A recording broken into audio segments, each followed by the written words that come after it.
बुद्धिमान दोस्त की चतुराई। बहुत समय पहले एक छोटे से गांव में मोटू और श्याम नाम के दो अच्छे दोस्त रहते थे।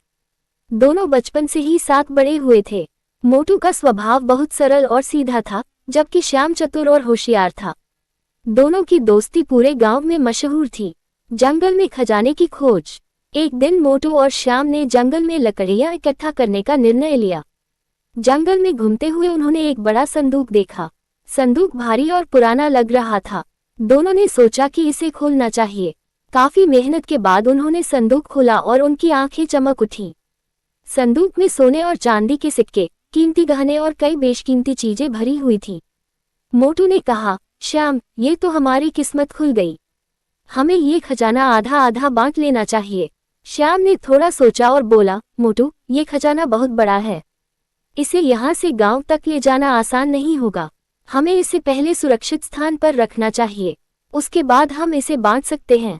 मोटू उसकी बात मान गया। श्याम की चालाकी। श्याम मन ही मन लालच से भर चुका था। उसने सोचा कि अगर खजाना सिर्फ उसका हो जाए तो वह अमीर बन सकता है। उसने मोटू से कहा, तुम यहीं रहो और खजाने की रखवाली करो। मैं गांव जाकर बैलगाड़ी लेकर आता हूँ, जिससे हम इसे आसानी से ले जा सकें। मोटू ने विश्वास करते हुए कहा, ठीक है श्याम, मैं यहीं रुकता हूँ, तुम जल्दी आना। श्याम गांव की ओर चल पड़ा, लेकिन रास्ते में उसने एक योजना बनाई।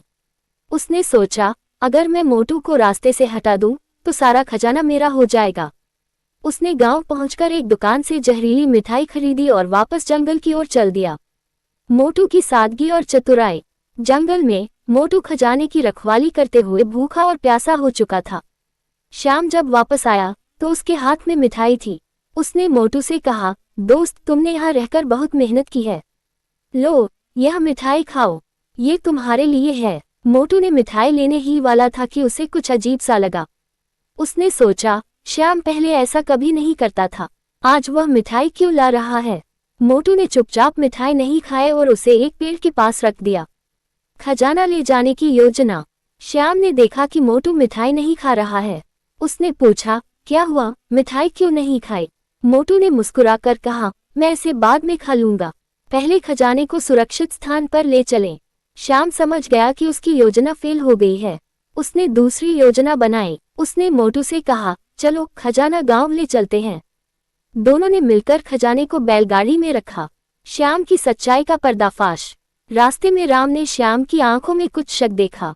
उसने सोचा कि श्याम कुछ छिपा रहा है। उसने चालाकी से कहा, श्याम, तुम खजाने का ध्यान रखो, मैं थोड़ा पानी पीकर आता हूँ। मोटू ने झाड़ियों में छिपकर श्याम की गतिविधियों पर नजर रखी। श्याम ने मौका पाकर खजाना बैलगाड़ी से निकालकर एक गड्ढे में छिपा दिया और वापस गांव आ गया।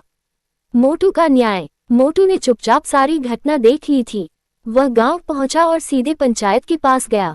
उसने पंचायत में सब कुछ बताया। पंचायत ने दोनों दोस्तों को बुलाकर पूरी कहानी सुनी। मोटू ने कहा, मैंने श्याम को खजाना छिपाते हुए देखा है, वह मुझे धोखा देना चाहता था। श्याम ने सच छिपाने की कोशिश की, लेकिन पंचायत ने उसकी चालाकी को समझ लिया। पंचायत ने श्याम को सजा दी और खजाने को गांव की भलाई के लिए इस्तेमाल करने का फैसला किया। सीख। इस कहानी से यह सीख मिलती है कि सच्चाई और ईमानदारी हमेशा जीतती है, जबकि लालच और धोखा देने वाला व्यक्ति कभी सफल नहीं होता। मोटू की सादगी और बुद्धिमानी ने उसे श्याम की चालाकी से बचा लिया। अंत में सच्चाई की जीत हुई और पूरा गांव खुशहाल हो गया।